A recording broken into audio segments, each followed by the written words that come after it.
Okay, now that we've showed the plan in the first videos and the processes, let's get to a little more in depth of the work. There's a little bit of rough area still in some of this, and what we're going to do is we're going to get on our mask for breathing apparatus, because this stuff is bad particles, and we're going to do a little bit of sanding.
Now, as you can see, it doesn't really have to be sanded perfectly.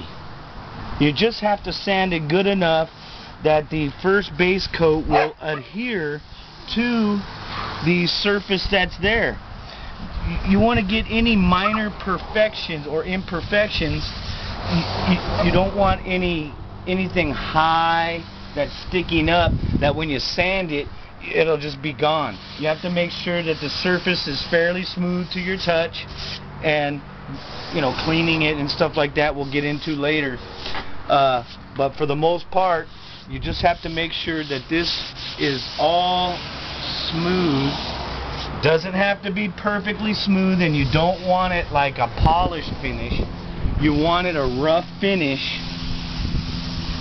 so the sanding swirls and the little bit of grinding marks that get in there, that's all going to get covered up with the gel coat. The gel coat is very thick, and it will cover any imperfections, and you'll be resanding it. You're going to do a lot of sanding on your project. So this is how you get started. You get started by sanding this thing down. Now, I have to remove some the rest of the interior, and I need to remove the motor, and once I get all that done, then I can move to finishing out the rest of the boat on the interior side, and because that's going to be painted also, and then a little bit of the back area back in there. So we'll move to the next video.